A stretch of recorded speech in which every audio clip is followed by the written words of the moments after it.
Olivia Tannen's forehead hit the driver's side window with a soft thud, her breath fogging up the glass as she stared at the keys sitting peacefully on the center console of the rental car, mocking her. "You have got to be kidding me," she muttered, backing away from the locked vehicle like it might suddenly open out of guilt. It was 96 degrees, her sandals were sticking to the asphalt, and she was already late for the final interview for the production assistant job she'd been chasing for 6 months.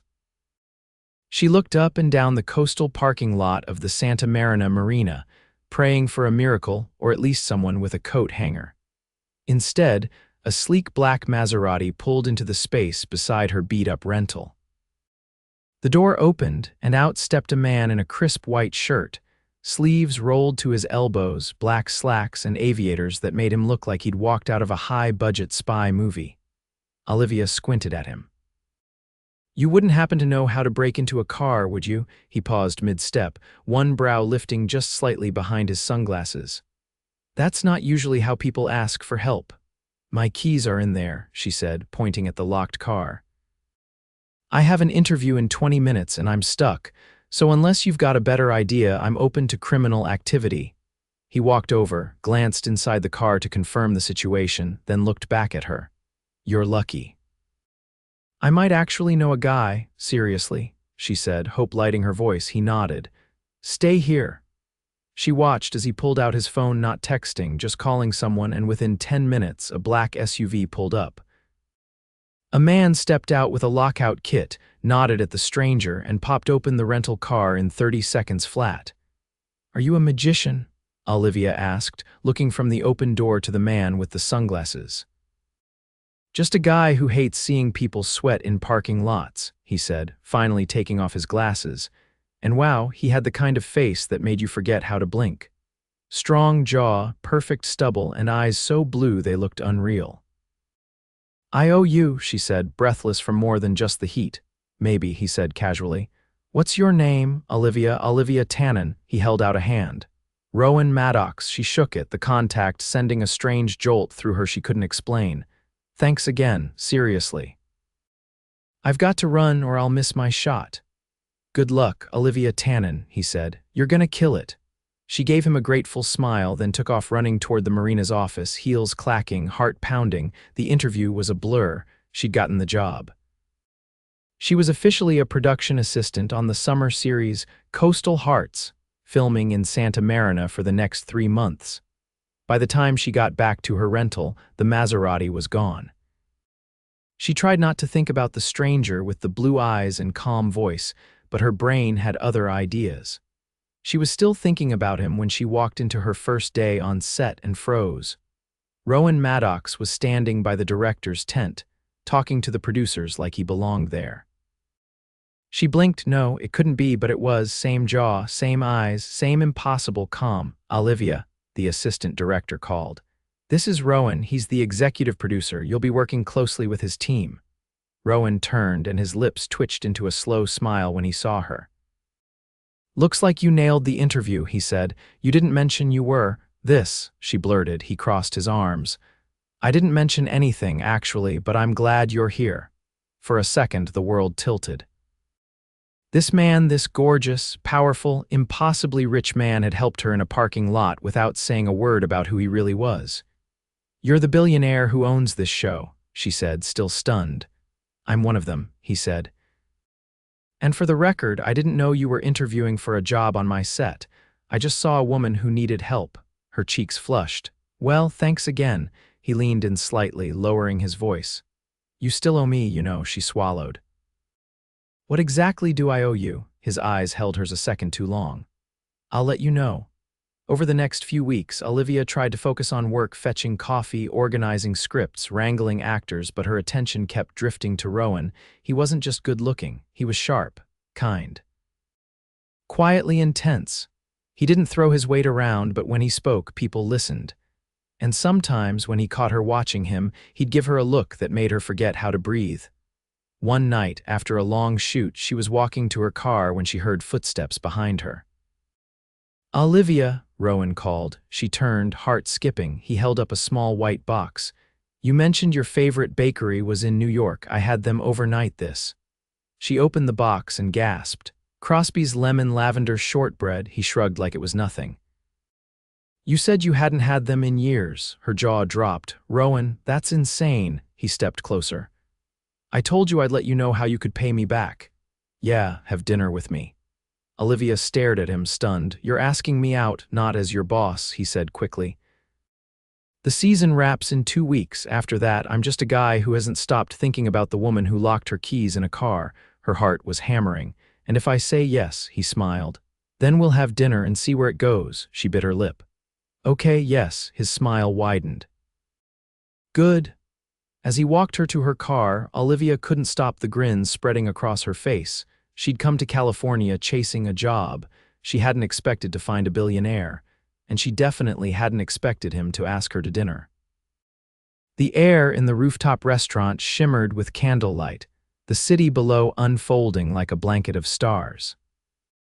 Olivia sat at a linen-draped table set for two, unsure whether to focus on the view or the man sitting across from her, who had somehow found the one location in all of Santa Marina that made everything else feel ordinary. Rowan poured her a glass of wine without asking, choosing the same vintage she'd mentioned offhandedly once in passing between takes. He hadn't forgotten. You really rented out the entire rooftop, she asked, glancing at the empty tables around them. I didn't want to be interrupted, he said, resting his elbows on the table. I don't do halfway, Olivia. That much is obvious, she replied, tracing the rim of her glass. But this is a lot. I'll admit I wasn't sure you'd actually show up. Why wouldn't I? You hesitated. I was caught off guard, she said. Most people don't order pastries from New York just to make a point. He leaned back, considering her. I wasn't making a point. I was remembering, she blinked. Remembering what? The way you lit up when you talked about those cookies. Like they reminded you of something bigger than just food, her breath caught. They reminded me of my dad. He used to bring them home every Friday when he worked downtown. Rowan's expression shifted, something softer settling there. I didn't know that. Well, you guessed right anyway. A pause stretched between them, filled with quiet music and the sound of laughter rising from the street below. Rowan finally broke the silence. Tell me something you've never told anyone on this set, she laughed once. That's a dangerous question. I'm comfortable with risk. She tilted her head, studying him. Okay, I almost didn't come to the interview. Why not? I was afraid I'd mess it up. I've applied to so many things that didn't work out, I figured this would be more of the same. You didn't mess it up, he said. I know that now, but back then I was one locked car away from skipping it altogether. He reached across the table, his fingers brushing hers.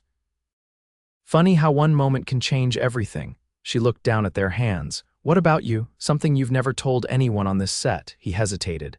I used to be a sound engineer, Olivia blinked. Seriously, I was 23, couldn't get hired anywhere.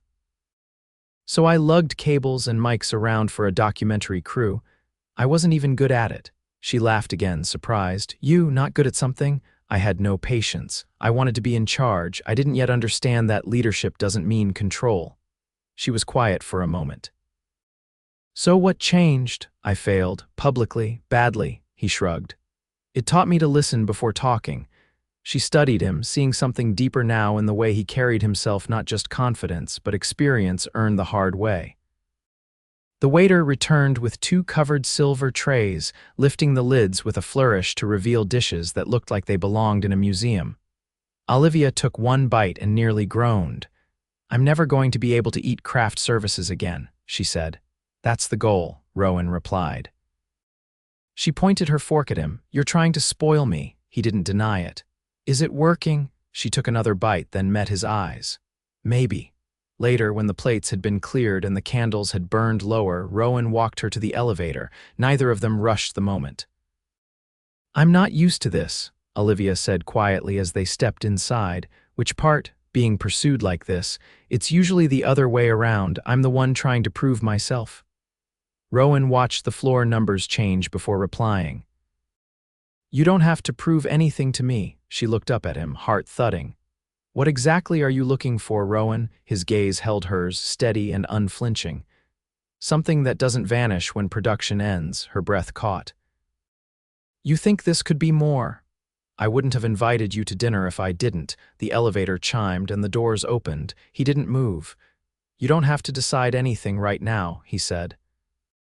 But I'm not interested in pretending this is casual. She stepped into the hallway, then turned to face him.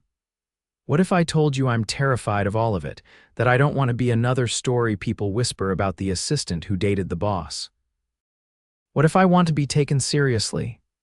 Then I'd tell you that I see you, that I knew who you were before I knew your name. She didn't speak, couldn't. He reached into his pocket and handed her a small envelope. Don't open it yet, just take it. She looked at it, puzzled. What is it? A reminder that I'm not going anywhere.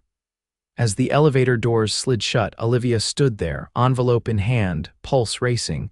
She didn't open it until she was home, sitting cross-legged on her couch beneath a string of fairy lights. Inside was a simple handwritten note. Next Saturday. Bring your passport, no name, no explanation, just an address and a time. Her heart thudded once loud and clear. This wasn't dinner and dessert, this was something else entirely. The jet engines hummed low and steady as Olivia stepped onto the polished floor of the private plane, her boots clicking softly against the marble-patterned aisle.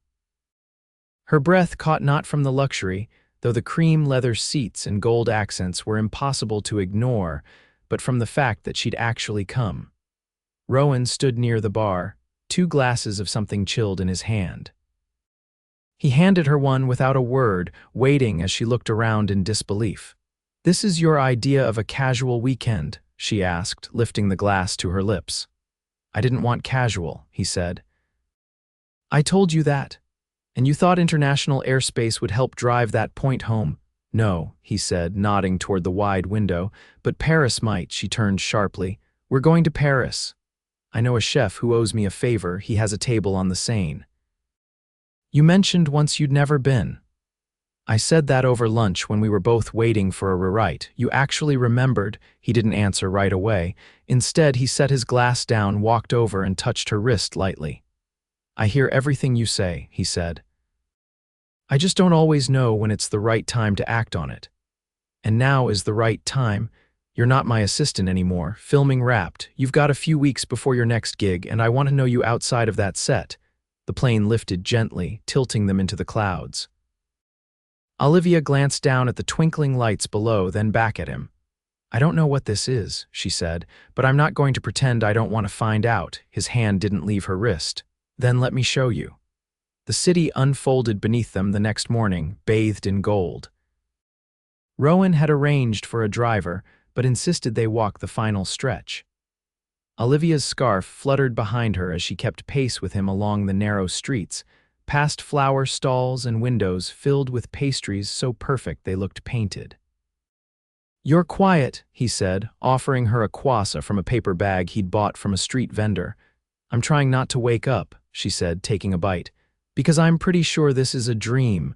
He glanced at her sideways. And if it is, then I don't want to be rescued. They crossed a stone bridge and turned into a quiet alley that opened into a small courtyard. At its center was a single table draped in white linen, surrounded by flickering lanterns. A man in a black apron met them with a bow and led them to their seats. Olivia leaned forward. Is this the favor? Rowan nodded once. He's been closed for renovations for 2 months, but he agreed to open for one night. Her mouth parted, but no words came. I didn't do it to impress you, he said. I did it because I wanted you to know that when I say I'll give you the world, I mean it. She looked down at the silverware, trying to compose herself. You don't even know what I like yet. That's what this is for, he said. Tell me everything.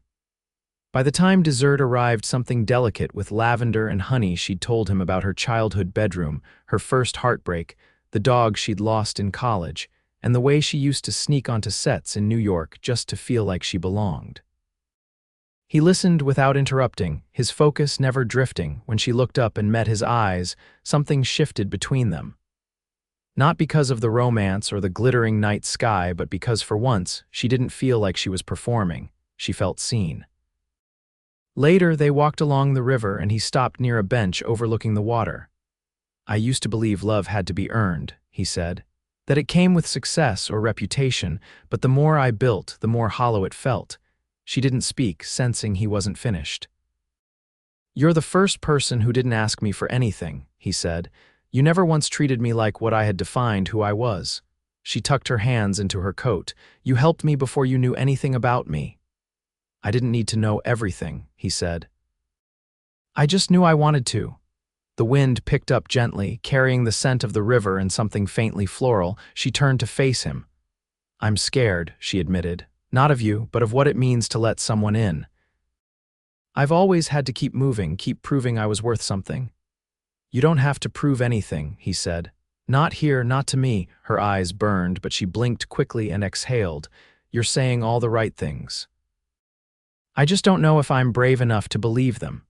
Rowan stepped closer, closing the distance between them. "Then let me do the believing for both of us," he said, and kissed her not with urgency, but with quiet certainty. She didn't move for a long time after, afraid that even a breath might change what had just happened. When she finally spoke, her voice was low. "What happens when we go back? I don't know," he said honestly. "But I'm not walking away." She looked down at the water, the moonlight dancing across its surface. "Neither am I." He reached into his coat pocket and pulled out a small velvet box. Her breath hitched. "That better not be, it's not a ring," he said quickly. "I'm not that presumptuous." He opened it to reveal a gold key, thin and smooth, attached to a delicate chain. "What is this?" "The key to my place in New York. It's not a proposal, it's a promise. When you're ready, there's a part of my world that's yours too." She stared at it, overwhelmed. "You don't even know if I'll be in the same city next month." "Then I'll come to wherever you are." She lifted the key from its velvet bed, the chain catching the light.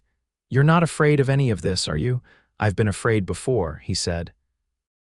"Afraid of wasting another year building walls no one could get through. You were the first person to knock." She closed her hand around the key. "Then maybe it's time I stop running." He didn't speak. He just reached for her hand and laced their fingers together. As the Seine flowed quietly behind them and the stars flickered overhead, not knowing or caring that something rare had just begun, something that could no longer be undone. The sound of the applause echoed through the glass walls of the gallery, but Olivia barely heard it.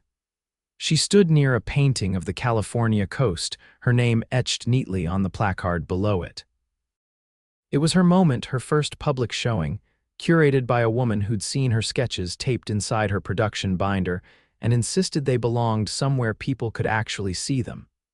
The gallery was buzzing, guests swirling champagne, murmuring about brushstrokes and lighting. But Olivia's attention was fixed on the tall figure standing near the far wall, dressed in charcoal, his hands folded behind his back as he studied her work like it mattered. Rowan hadn't said a word when he'd flown back from London early just to be here. He hadn't needed to. She made her way toward him, weaving through the crowd. "You're doing that quiet thing again," she said. "I'm surrounded by your work," he replied. "It deserves quiet." She looked up at him, her breath catching. "You came back early. I thought the studio meeting was moved it." "There are other studios. There's only one you." Her heart tightened. "You knew I'd be nervous." "I knew you'd try to act like you weren't," he said. "That's different." She reached for his hand, grounding herself. "This doesn't feel real." "It is," he said simply. "You did this. I would have talked myself out of it if Maggie hadn't pushed. You didn't let fear win. That's what matters." She looked around the room, taking in the people, the lighting, the way her name stood proudly on the program. "I used to think I'd never stop being the girl who lost time chasing jobs that didn't want me," she said. "You're not her anymore," he said. "You're the woman who fills rooms with art and doesn't wait for permission." A man stepped toward them with a smile and a business card. Olivia accepted it, exchanged a few words, and promised to follow up next week. As she turned back to Rowan, he raised an eyebrow. "Another offer? Something about an exhibit in Milan," she said, dazed. "I didn't even think people would show up tonight." "They showed up because your work moved them," he said. "You stopped hiding. That changes everything." They stepped outside for air, the city warm and alive around them. Rowan slipped his jacket over her shoulders without asking, his expression unreadable. "You haven't said anything about the last painting," she said, glancing up at him. I was waiting until you asked. She hesitated. It's the only one I did from memory, he nodded. The rooftop. The night I told you I wanted more than a moment. I painted it the week after, she said. I thought if I could hold on to that night, maybe I wouldn't fall back into thinking I imagined the whole thing. He turned to her fully. Do you still think that? She shook her head. No. But sometimes I wonder when it's all going to get taken away. Then let me say this clearly, he said. I'm not going anywhere, her breath caught. I didn't just fall for the woman who locked her keys in a car, he continued. I fell for the woman who kept showing up for herself, even when she didn't think anyone noticed. She blinked quickly, trying to keep her voice steady. You're still too good at saying the exact thing I need to hear. He reached into his pocket and pulled out something small and square. Then maybe this won't surprise you, she stared at the envelope. Another note, this one's from both of us. She opened it slowly and read the neatly written message inside. You're invited to the Maddox Foundation Gala, formal attire. +1, Olivia Tannen, she looked up. You're putting my name beside yours, publicly? I don't care what people say, he said. I care that you know I'm proud to stand next to you, her voice cracked. I always thought I'd have to choose between being respected and being loved. You don't, he said. Not with me. The gala was held 2 nights later in a glass atrium strung with silver lights. Olivia wore a dress she never would have dared try on before a deep navy that made her feel like she'd stepped into someone else's life. But she wasn't pretending. She was building something real. Rowan didn't leave her side once. He introduced her as a featured artist for the Foundation's new arts initiative. She shook hands with gallery owners, producers, and donors, but it was Rowan's touch on her back, his voice at her ear, his unwavering support that kept her grounded. Later, as the room began to clear and the orchestra played its final notes, Rowan led her to the center of the floor. I know you hate attention, he said. I don't hate this, she replied. They danced slowly, the world blurring around them. I meant what I said in Paris, he murmured. About building something that doesn't vanish, she looked up at him. And what happens when the next show calls you away, or I get offered a studio across the world, then we build around it. Together, she rested her head against his shoulder. I never expected this. I did, he said. From the moment you looked me dead in the eye and asked if I knew how to break into a car. She laughed quietly, and then he pulled back, his face suddenly serious. I wanted to wait until tonight, he said. But I'm not waiting anymore. He reached into his jacket again and pulled out a small box. This time it wasn't a key her breath caught as he opened it to reveal a simple, elegant ring, the diamond catching the light without showing off. Rowan took her hand. I don't need a timeline. I don't need a perfect plan, I just need to know you'll keep choosing me like I keep choosing you. Tears slipped down her cheeks before she could stop them. I don't want perfect, she whispered. I just want real. And this is the most real thing I've ever known. He slid the ring onto her finger. I love you, Olivia. I love you, Rowan. The room faded around them. The music, the lights, the whispers. And in that moment, everything that had ever felt uncertain finally made sense. She wasn't just the girl who locked her keys in a rental car anymore. She was the woman a billionaire had fallen in love with, and she'd fallen right back. All the way. No hesitation, no fear, only forever. The door creaked open as Olivia stepped into the townhouse, carrying a stack of portfolios under one arm and a bag of fresh groceries in the other. The smell of roasted espresso and faint jasmine met her, comforting and familiar. Rowan had beaten her home, which wasn't unusual these days. Since the gala, their lives had started to fall into a rhythm that felt less like a whirlwind and more like a life. She kicked the door shut with her heel and called out, You're not hiding another surprise chef in the kitchen, are you? No surprise chefs, Rowan's voice floated from the back room. But I did figure out how to work the oven without triggering the alarm.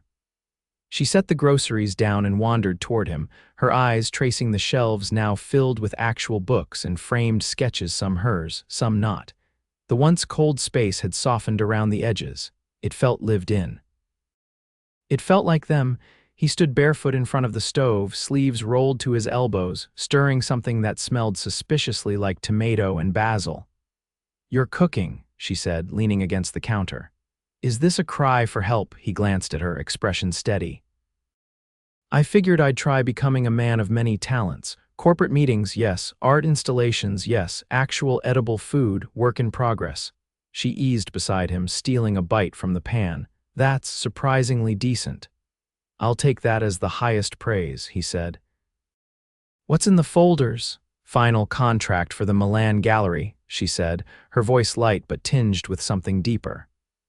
They want to do a joint show my pieces and 2 installations from emerging artists I recommend. He turned down the heat and faced her fully. You're curating now, she nodded. Feels strange. A year ago I couldn't even get someone to look at my sketches. You didn't change, he said. They just finally caught up. She studied his face for a moment, then set the folders aside and wrapped her arms around his waist. I've been thinking about something dangerous, he teased. I know. She leaned back enough to look up at him. What if we split our time between here and Milan, not just for the show, longer term? Rowan's brow lifted slightly. You'd really want that? I don't want to feel like I'm waiting for the next chapter to start. I want to build it with you, wherever that is. He brushed a strand of hair from her cheek. Then we'll make it happen. We'll keep the place here, but we'll find something there too. Something with light and space for you to work, she grinned. You really mean it, Olivia, he said, his voice low and certain. I'd follow you to the ends of the earth, or at least to a Milanese walk-up with 27 stairs and temperamental plumbing. She laughed, the sound soft and full.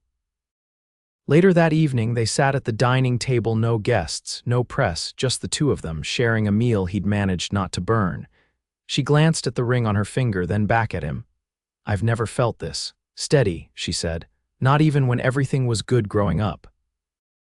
There was always this part of me waiting for the other shoe to drop. Rowan reached for her hand. You don't have to brace anymore. We're not going anywhere. She looked at him, truly looked, the man who'd once been a stranger in a parking lot and was now the center of her world. You really think we can have both? She asked. Love and work, art and ambition, all of it? I don't think we can, he said. I know we will. The next few weeks passed in a blur of logistics.